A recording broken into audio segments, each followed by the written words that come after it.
Welcome to the Noface Show. And then, yeah, I ended up getting signed to management, Infinite Future Management, who's actually Jonas Blue's manager now. Oh, nice. Yeah, so Jonas Blue was my old manager's first signing, and then I was the second signing to that management company.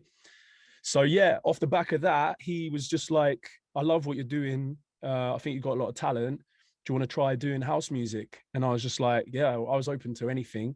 So he sent me the Chocolate Puma beat, and then yeah, the rest is history, man. That's really great. Crazy.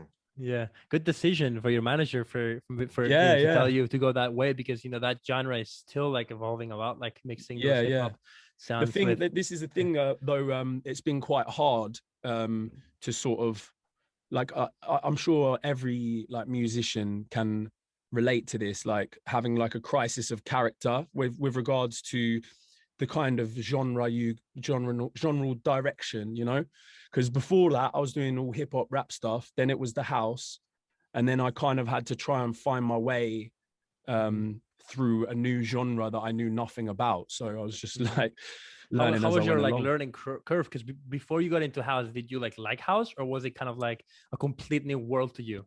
It was I didn't know much about EDM and house. It was more like funky house in the UK, Okay. which and like garage.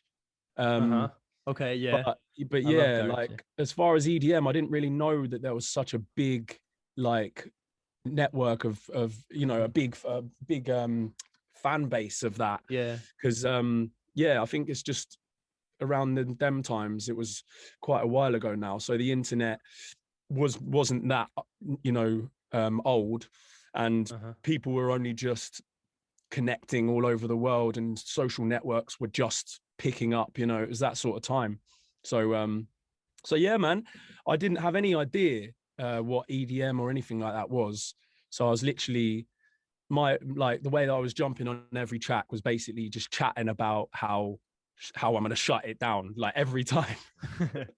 Yeah. You know what's crazy? I want to just add something to that, is that like UK, I always say UK is always so ahead of its time as far as like the music, like music in general. And I remember those times when you know, all of those genres were big.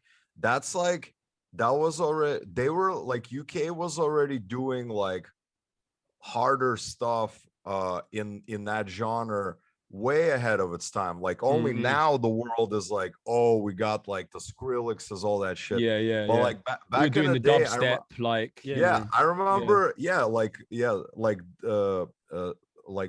Dr. P, I think, is from the UK, right? There's like a bunch of I remember exactly the style you're talking about, and there was like, it was very hard, and it was definitely not like the stuff that you started doing, essentially. You know what I mean?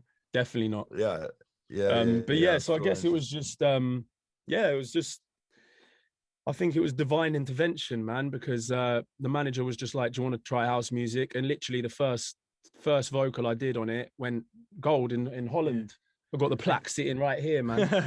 So I really love that, and I think that a lot of people sometimes, like when they either have a lot of history with house music or EDM, like sometimes have a hard time finding their sound, or tend to always, you know, make very generic music. The fact that you possibly didn't know anything and kind of came in with a fresh pair of ears, maybe gave you a fresh vision on the music industry that no one else had, and that maybe actually helped you more than hurt you. Yeah, no, definitely. I think it was quite a natural sounding mix of like vocal with you know, house. You know, Chocolate Puma are unbelievably talented producers, man, and their beats just proper knock, you know what I mean? So when I heard that, it kind of sounded a bit garagey as well, so it lent itself to like a British rap vocal.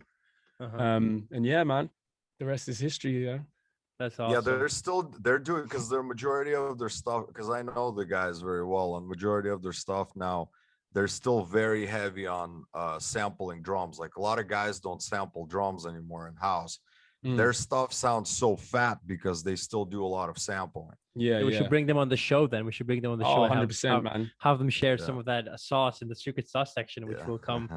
Maybe they won't come be in later. sharing the Nah, sauce. they won't. They'll be like, no.